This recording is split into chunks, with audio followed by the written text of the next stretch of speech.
Hey there, everybody. We're going to be working on graffiti painting. So the first thing I did was watch the videos that we had posted up in Google Classroom, and then I started doing a whole bunch of sketches. So here are some of the ideas that I had come up with. I spent quite a bit of time coming up with a bunch of different ideas. I thought, what if it was growing out of the ground?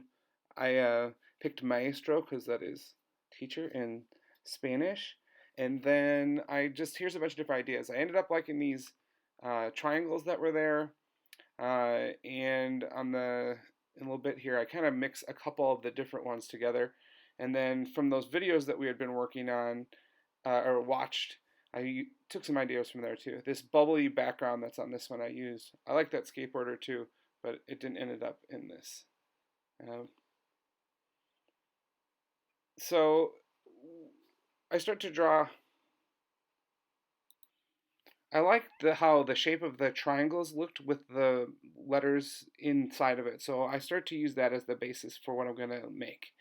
And I know already at this point that at the end of it, I'm not going to be able to read it necessarily. It's going to be using like the the shape that those letters provide is going to kind of lead the way that I'm going to make this work of art.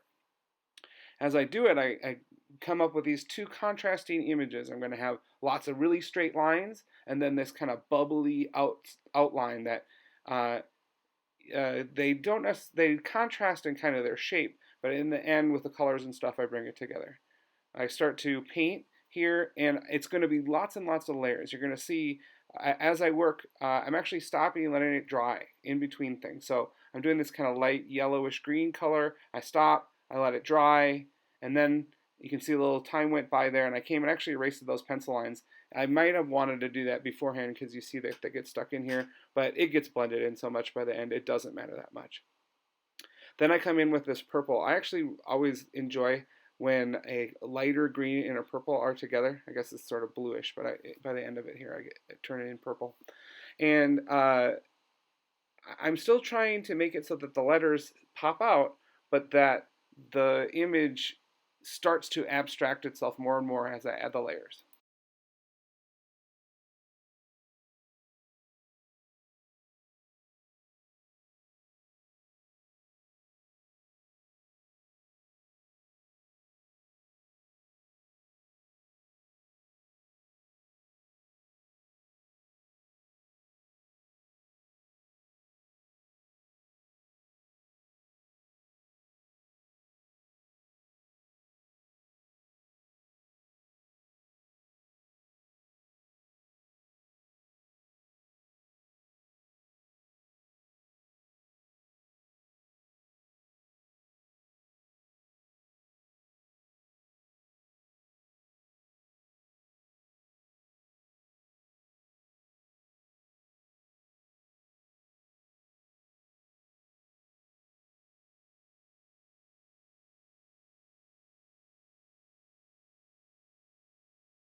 You can see that I've kind of got the whole image out, and I'm going to come and start outlining stuff. I'm doing this all with different size brushes. I start with pretty wide ones, now I'm going to detailed ones, and I switch back and forth as it needs. One thing you can notice right here is I stuck my hand in the paint and drug it into the stuff.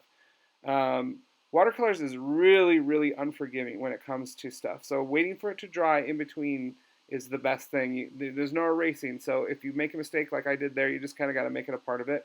Thankfully, I'm kind of got this graffiti kind of has this bubbly, wild look to it anyway. So having it kind of splash around a little bit, it's not a big deal.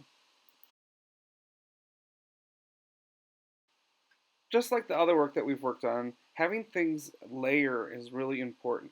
So I am putting in now I'm going to the background here. I'm going to focus on kind of making that separate from what is in front. I want the letters to stick out and be their own thing with this bubbly stuff behind it, its own thing. And I'm going to make that more and more dramatic here. I put the red color in there. That's going to make them different because there's quite a bit of contrast between the red and the blue there. I'm actually not happy with the yellow in the middle of the letters, and you can see that I'm focused on trying to make this extra dimension to it. which is going to pop up when I add the next layers of color.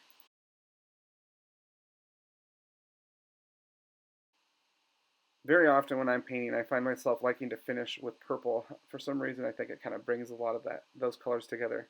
Often I use the whole rainbow. If you notice, I started with like a lighter color yellow, and then I added more and more darker colors I went, and kind of ending up with this purple, giving it a shadow effect. So what used to be the letters are now kind of popping up on top of the other ones. I do this actually a few times. I colored it, dried it, colored it, dried it, and here I'm finishing out coloring. You can see I actually go across the whole thing, blend it in just a little bit more here.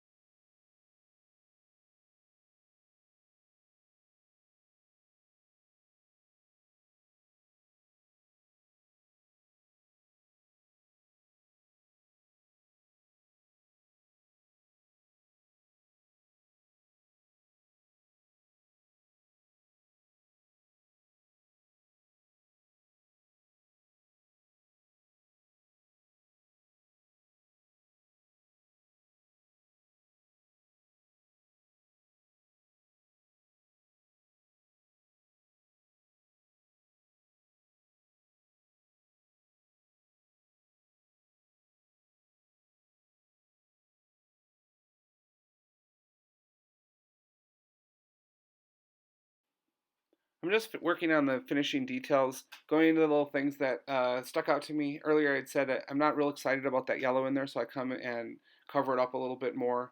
Though the whole thing does feel like a one piece, and that's kind of what I'm going for. But also, it's got this cool 3D effect where it would look like it's popping out of, it looks like it's popping off of a piece of paper. My artwork and your artwork aren't going to look the same. Yours could be more realistic, maybe easier to read. Maybe you'll add some other images to it. Look and see what other artists are doing and use those as some inspiration and then make your own version of it. Don't forget to put it up in Google Classroom so I can see the final product. I hope you have fun with this one.